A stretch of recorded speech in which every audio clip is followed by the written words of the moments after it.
kembali lagi di channel Tentang Guru.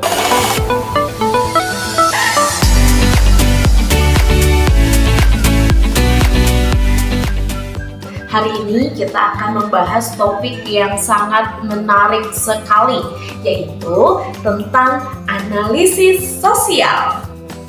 Jadi teman-teman, analisis sosial merupakan proses mengamati, memahami, dan mengevaluasi pola perilaku, norma hubungan, serta dinamika yang terjadi di suatu kelompok atau masyarakat. Ini juga merupakan cara untuk mengetahui bagaimana cara berinteraksi antar individu dengan kelompok, dan serta bagaimana hal itu mempengaruhi dalam kehidupan mereka sehari-hari. Kenapa sih penting menganalisis sosial? Karena dengan menganalisis aspek-aspek sosial, kita bisa memahami dan mengetahui masalah-masalah yang ada di masyarakat. Misalnya, kita mengetahui ketimpangan sosial, pola konsumsi, serta tren yang muncul di budaya masyarakat. Analisis sosial juga perlu sekali untuk kita bisa memahami kebijakan dan peraturan yang diberikan oleh pemerintah, serta kita juga bisa memberikan sebuah keputusan yang bijak dan sesuai dengan tindakan kita di masyarakat. Lalu, bagaimana cara kita untuk melakukan analisis sosial?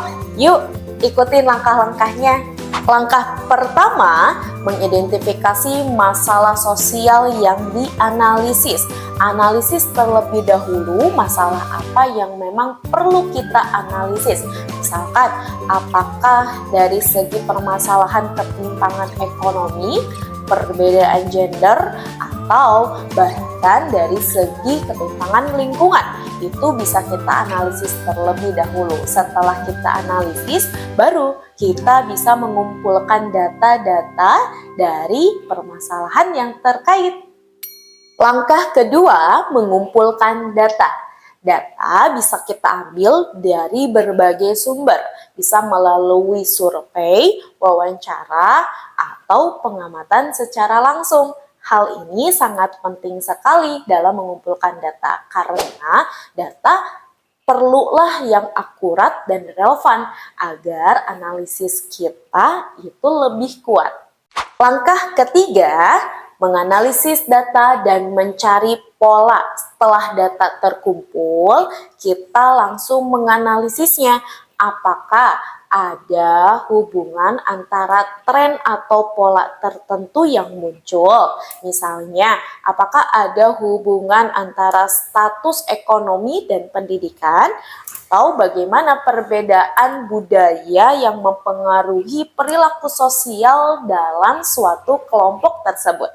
Selain itu, ketika kita menganalisis sosial, perlulah kita menggunakan teori atau perspektif tertentu untuk memudahkan memahami masalah yang ada. Misalkan, kita menggunakan teori atau perspektif struktural fungsionalisme, yang mana hal ini memandang bahwasannya sistem kinerja dari masyarakat itu memiliki peranan tertentu, atau bisa juga menggunakan teori konflik sosial yang dimana berfokus kepada ketimpangan sosial dan sumber daya di masyarakat, serta apa saja hal yang memang menyebabkan terjadinya ketegangan atau konflik. Tentu saja ada beberapa perspektif yang lainnya, yang mana dari setiap perspektifnya memberikan pandangan bagaimana masyarakat berfungsi di lingkungannya. Jadi, bagaimana kita menerapkan analisis sosial ini di kehidupan kita sehari-hari? Yang pertama, teman-teman bisa menggunakan analisis sosial ini diterapkan ketika di lingkungan sekitar kita. Misalkan, kita memperhatikan bagaimana orang berinteraksi di suatu pekerjaan atau di suatu komunitas. Yang kedua, teman-teman bisa menggunakan analisis sosial ini ketika memahami atau menganalisis, mengamati tren atau fenomena yang terjadi di lingkungan masyarakat. Nah, jadi gimana teman-teman? Sudah paham kan tentang analisis sosial? Karena dengan analisis sosial setidaknya kita bisa lebih peka, lebih mengetahui hal-hal yang memang terjadi, masalah-masalah yang terjadi di lingkungan masyarakat.